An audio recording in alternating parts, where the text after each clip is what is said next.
Welcome, everyone, to another episode of The Story of the Shot. I'm really excited to have Benjamin Olson here to tell the story of this incredible photo. Dude, I love this photo so much. There's so much to like about this shot.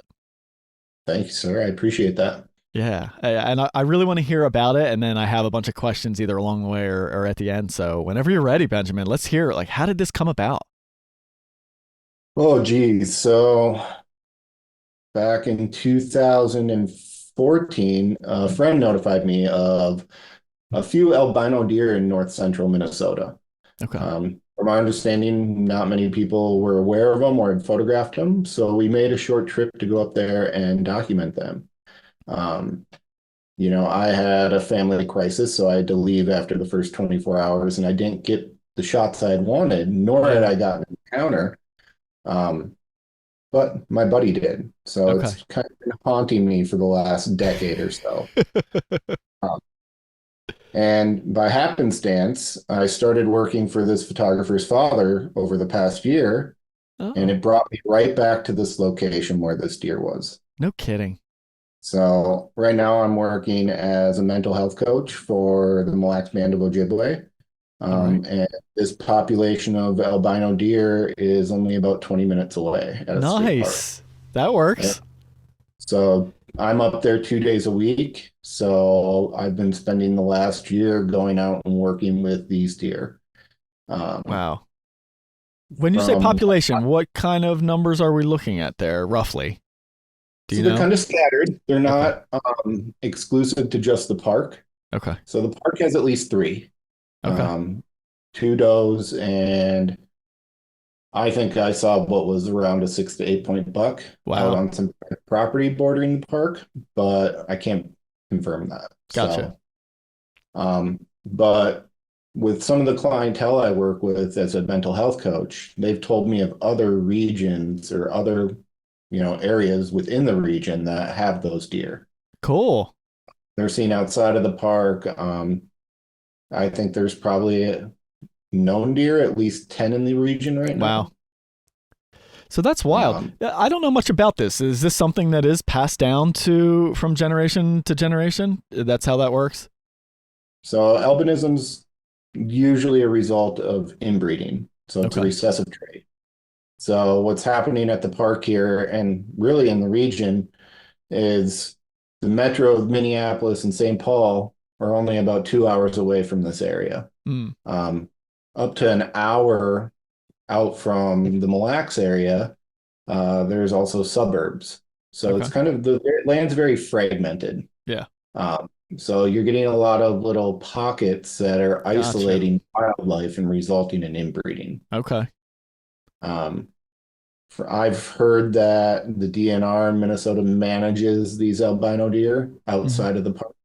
They'll remove them from the population to try to remove the Yeah. genetics, essentially. Um, so, but I've been up there for a year now, and haven't seen any other white deer outside of the park. Okay. But Excellent. Yeah. Interesting.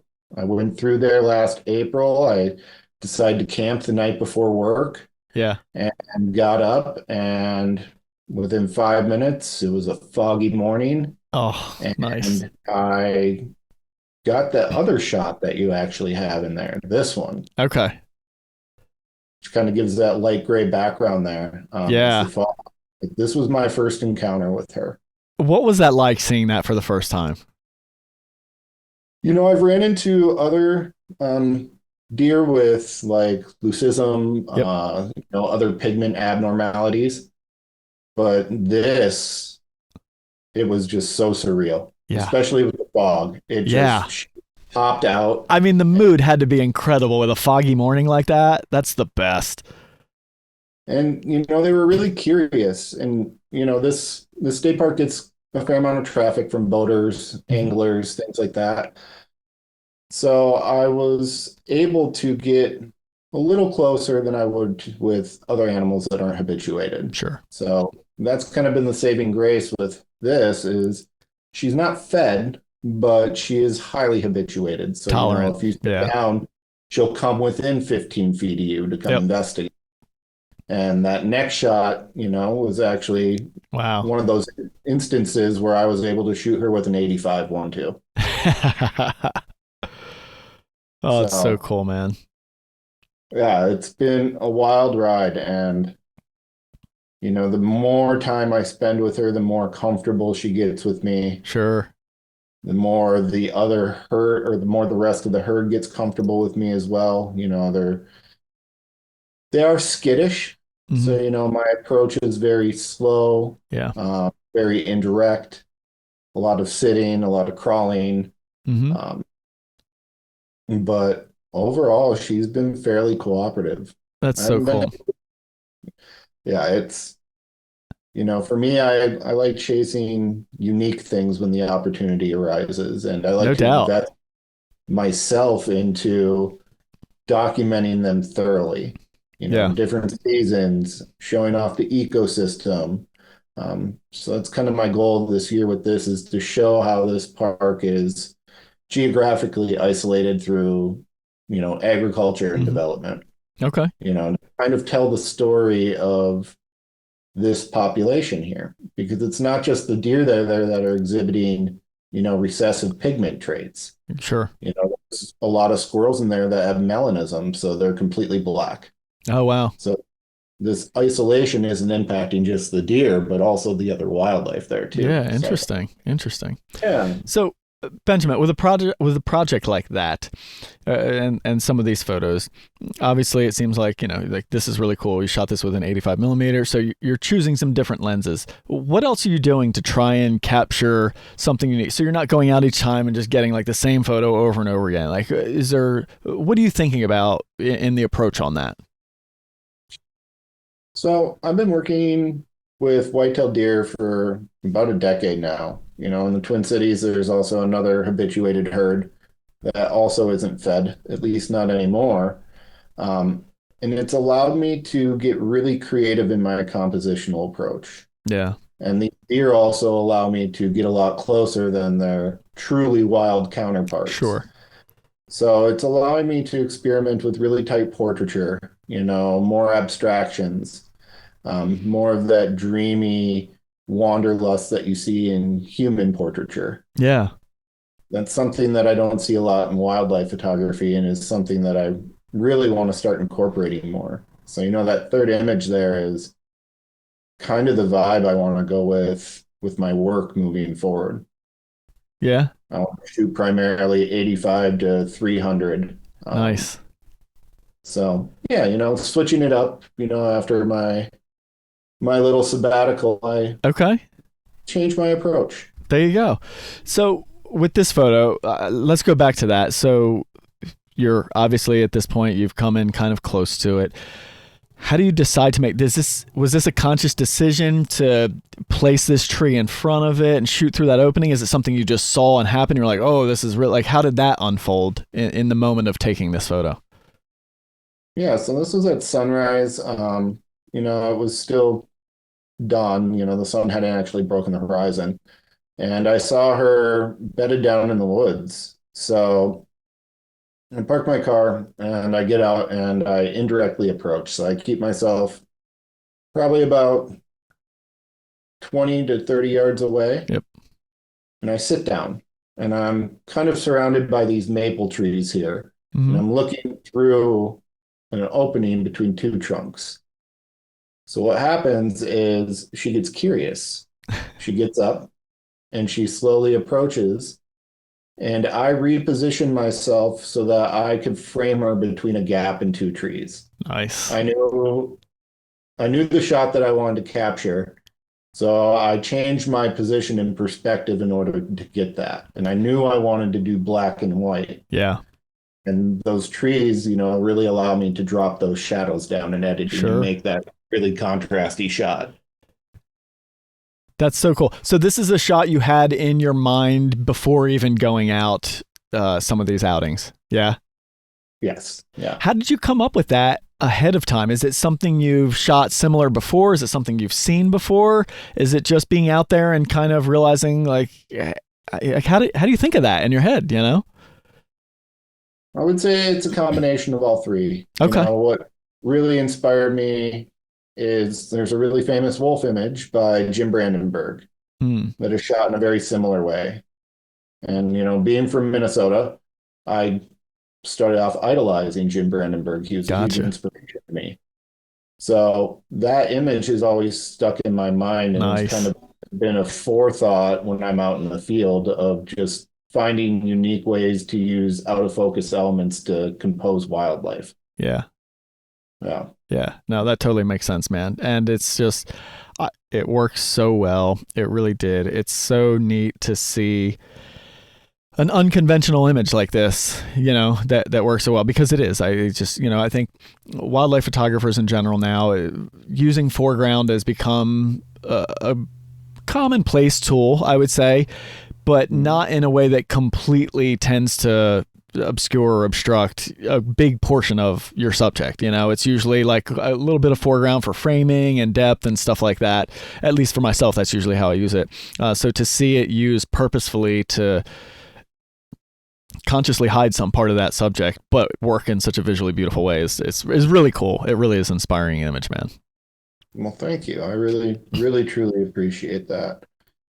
And, it's kind of like chasing the dragon. I know. It's once you get these shots, you can envision other, perspectives and versions of it within your mind, but Totally. getting those opportunities again is Yeah. difficult. Yeah. That's what keeps us going back, right? I've spent close to 52 days Wow. trying to work with her over the last year. And, you're missing one image from this collection that I haven't shown. Wow. It's a color shot, but, 4 images in 52 days that I considered portfolio worthy. Gotcha. Yeah. Nice, man. So this is cool. Thank you for sharing the original with us. We get to see this. Excuse me. Hang on one second. Absolutely. Man, something got in my throat there. I was like trying to hold out, but I'll have to edit that one out. There we go. So yeah, it's really great. Thank you so much for sharing this original photo with us so we can really see where it started. And I gotta say, man, you didn't have to do much. So you already kind of shared, Benjamin, that you were going to go black and white with this series. So that was something you knew ahead of time. Does that change how you shoot in the field, knowing that you're going to go black and white with it? Or it's just you shoot how you normally would and then kind of handle it after the fact? No, I try to shoot with intent Yeah. when it comes to black and white. So pre-visualizing that, in this situation, the contrast in the scene's already high just because of the white deer. So it makes it really easy to, edit an image like this. All you got to do is drop the shadows in a little bit, select the subject, invert it, and, drop the shadows and maybe do some dodging and burning. But, my entire deer portfolio all has this black and white kind of tight portraiture style approach to it. Nice. So taking this approach with this deer isn't anything new. It's something that I've been doing here for, a decade now. Excellent. With that said, maybe it's time to mix it up. Hey, you never know. But I mean, Exactly. It's looking great. So if you stick with it, I'd be happy with that. I really appreciate in every one of these black and whites, but especially this final image, your use of contrast is just really good. Like, to me, and it's just a personal preference, right?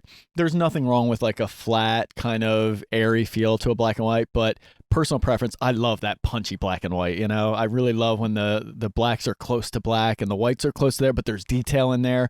And I will say on this one, like, it, to me, for that style of black and white image, it's right in it. You nailed it. The whites are popping. But there's still fur detail. It's not overexposed or blown out. The blacks are dark and rich, and there's a few spots that are probably true black, but the rest still has a little bit of texture to it. So it's not just going like, it's not nailing the contrast to the extreme, right? It's that fine line that you're walking there, and I really appreciate it, and I think it works so well. And that's something I strive with all my work. I don't want to, on either end of the spectrum, go outside of gamut. Yeah. I'm not going to block my blacks. I'm not going to blow my Yep. highlights. I want the tonal range to be what's printable. Yeah. So, I work really hard to make sure that my blacks don't look chunky. And, Yep. that means I can, do 6 to 10 different variations of edits Gotcha. on this and put in, 10 to 20 hours by the time it's done. Yeah. So I like to sit on images for Sure. quite a while and before I release them. And lots of times the original edit never makes the cut. Very cool, man. Very cool. Well, it was awesome to hear the story of this. So I have one last question before we wrap things up, Benjamin. With with this series and shooting black and white, it looks like for most of these, because it's a white deer, it makes sense, right? You tend to be seeking out darker backgrounds, right? Mm-hmm. Is that something to maybe change, that you're looking at? Have you thought about going, like, seeking out those lighter backgrounds, going in a high key direction? Anything with that? That was my intent this winter, Oh, no but kidding. we got no snow, Oh, I could. As soon as you said it, I didn't even think of that snow. Like that white deer in the snow, that would be something else, huh? right?